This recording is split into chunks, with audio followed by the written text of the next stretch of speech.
आपने अमन भैया और अक्षय को मुझसे ज्यादा पढ़ाया और अब आप उन्हें एमबीए भी करवा रही हो? क्योंकि वो लड़के हैं, लड़कियों को ज्यादा पढ़ने की जरूरत नहीं होती, करना तो तुझे चूल्हा चौका ही है।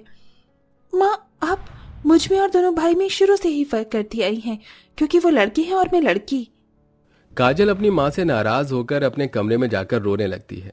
इसी तरह से कुछ दिन बीत जाते हैं और एक दिन काजल के लिए बहुत अच्छे घर से रिश्ता आता है।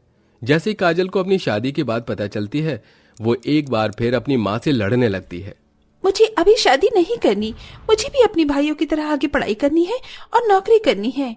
अरे काजल बेटा, तू क्या करेगी नौकरी करके? बहुत अच्छा रिश्ता है, लड़का हमसे बहुत ज्यादा अमीर है, वो तुझे किसी भी चीज की कमी नहीं होने देगा और मैं तेरी माँ हूँ, तेरा भला चाहती हूँ।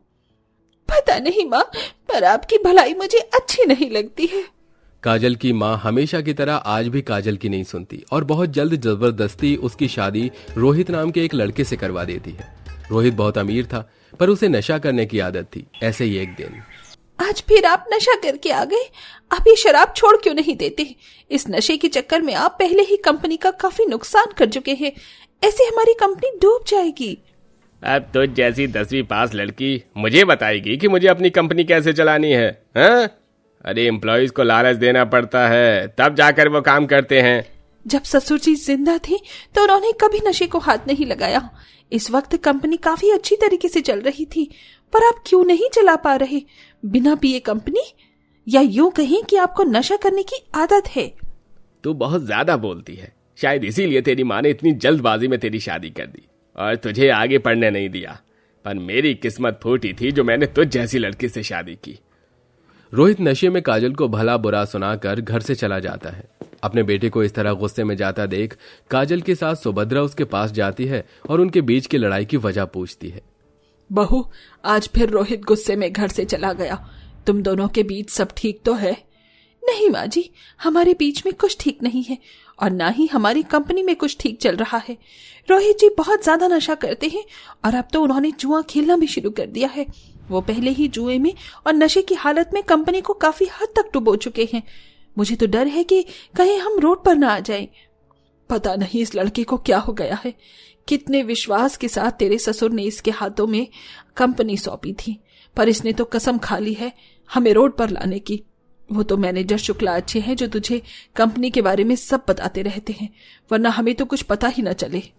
अब इसी तरह एक हफ्ता बीत जाता है, पर उस दिन के बाद रोहित घर नहीं आता और एक दिन सुभद्रा के घर बैंक का नोटिस आता है। माँ जी, बैंक से नोटिस आया है। रोहित जी ने बैंक से लोन लिया है जो उन्होंने चुकाया नहीं। माँ जी, बहुत जल्दी हमारा सब कुछ नीलाम कर दिया जाएगा। क्या? आखिर जिस चीज का डर था वही हुआ। अब हम क्या करेंगे, कहाँ जाएंगे? मुझे कुछ समझ नहीं आ रहा। माँ जी, समझ तो मुझे भी नहीं आ रहा, पर हमें कुछ तो करना पड़ेगा। बैंक का नोटिस देखकर काजल और सुभद्रा के ऊपर दुखों का पहाड़ टूट जाता है और बहुत जल्द वो लोग बेघर हो जाते हैं। बड़ी मुश्किलों से काजल और सुभद्रा को किराए पर घर तो मिल जाता है, पर बिना पैसों के घर चला पाना उन दोनों के लिए मुश्किल हो जाता है। बहू, मैंने सुना है तेरे दोनों भाई काफी अमीर हैं। तू अपने भाइयों से पैसों की मदद मांग ले। क्या मैं अपने भाइयों से पैसे मांगू?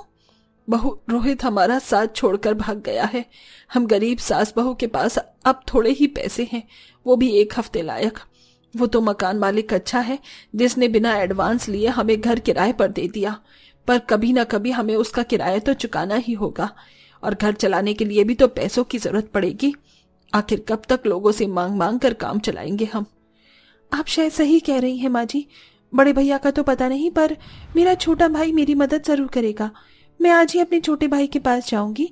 वो मुझसे बहुत प्यार करता है, वो मेरे हालात जरूर समझेगा। काजल अपनी सास के कहने पर बड़ी आस लेकर अपने छोटे भाई अक्षय के पास जाती है। अरे दीदी, आप यहाँ आने से पहले बता देती, मैं आपको लेने आ जाता। नहीं बताया अक्षय, क्योंकि अब मैं पहले जैसी अमीर नहीं रही। तेरे जीजा जी ने नशे की हालत में सब कुछ बर्बाद कर दिया और हमें छोड़कर भाग गए। अब मैं और मेरी सास एक किराए के घर पर रहते हैं और मैं यहाँ तुझसे मदद मांगने आई हूँ। भाई, तू अपनी बहन की राखी की लाज रखेगा ना? हाँ दीदी, पर दीदी मैं अभी आपको पैसे नहीं दे पाऊंगा। क्यों अक्षय, तूने तो अपनी खुद की कंपनी खड़ी कर ली है और तेरी कंपनी कितनी अच्छी चल रही है। दीदी सब कुछ देखने में बस अच्छा है, पर कुछ अच्छा नहीं है। मैंने इतनी बड़ी कंपनी ऐसे ही थोड़ी ना खड़ी करी है, इनमें भी पैसे लगे हैं। और अगर आपको पैसों की जरूरत है तो आप मेरी कंपनी में नौकरानी का काम कर लो, इससे आपको भी पैसे मिल जाएंगे और मुझे एक नौकरानी भी मिल जाएगी। अब मैं फ्री में तो हर किसी को पैसे नहीं बांट सकता ना। अब आपका भाई इतना भी अमीर नहीं है। अक्षय, मुझे तुझसे ये उम्मीद नहीं थी। जब तू फेल हुआ था तो मैंने ही तुझे माँ से बचाया था।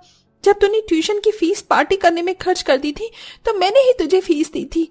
मैंने हर मोड़ पर तेरा साथ दिया और अब आज मुझे तेरे साथ की जरूरत पड़ी तो तूने अपना असली चेहरा दिखा दिया। दीदी फिल्मी डायलॉग मत मारो, मेरे पास इतना समय नहीं है, मेरी मीटिंग है, मुझे लेट हो रहा है। और वैसे भी अब मैं गरीब लोगों के मुंह नहीं लगता। जब तक तुम अमीर थी तब तक तुम्हारा और मेरा रिश्ता था, पर अब हमारा कोई रिश्ता नहीं है, क्योंकि मैं गरीबों से रिश्ता नहीं रखता। और हाँ, इस रक्षाबंधन पर मुझे राखी बांधने भी मत आना। इतना बोलकर अक्षय वहां से चला जाता है और निराश काजल रोती हुई अपने घर आती है। क्या हुआ बहू, तू रो क्यों रही है? माँ जी, मेरे किस्मत में रोना ही लिखा है। पहले माँ ने मेरे साथ गलत किया, फिर मेरा पति मुझे धोखा देकर चला गया। एक भाई था जिस पर आंख बंद करके विश्वास करती थी, आज उसने भी रिश्ता तोड़ दिया। बहू तू शांत हो जा, सारी गलती मेरी है, मुझे तुझे भेजना ही नहीं चाहिए था। अब हम सास बहू खुद इस गरीबी का सामना करेंगे। आखिर हम कब तक यूं ही दूसरों से मदद मांगते रहेंगे? तेरे भाई ने तेरी मदद न करके हमें सबक सिखाया है। अक्षय की बात सुनने के बाद सुभद्रा और काजल खुद नौकरी की तलाश में बाहर जाती हैं और दर दर की ठोकरें खाने के बाद बड़ी ही मुश्किलों से उन्हें एक फैक्ट्री में काम मिलता है। ऐसे एक दिन सुभद्रा और काजल जब घर जा रही होती हैं तो रास्ते में काजल की नजर राखियों के ठेले पर पड़ती है। माँ जी, बहुत जल्द रक्षाबंधन आने वाला है। हर साल मैं राखी पर अपने दोनों भाइयों को राखी बांधती थी। अक्षय हमेशा दीदी दीदी करता था, पर आज देखो उसने अपनी गरीब बहन से रिश्ता ही तोड़ दिया। बहू तू अक्षय को राखी नहीं बांध सकती, पर अमन तो है ना, उसे ही बांध दे। नहीं माँ जी, इस राखी में मैं किसी को राखी नहीं बांधूंगी। और वैसे भी अमन भैया तो हमेशा ही मुझसे जलते आए हैं और वो तो अक्षय से भी ज्यादा अमीर हैं। मेरे दोनों अमीर भाई मुझ गरीब से राखी नहीं बंधवाएंगे। काजल खुद को दिलासा देती है और घर जाती है और देखते ही देखते राखी का दिन आ जाता है। राखी वाले दिन बाजार में काफी भीड़ थी, सब रंग बिरंगी राखी खरीद रहे थे। पर आज राखी के मौके पर काजल बिल्कुल अकेली थी। वो बस दरवाजे की ओर निहार रही थी और तभी वहां राखी लेकर अमन आता है।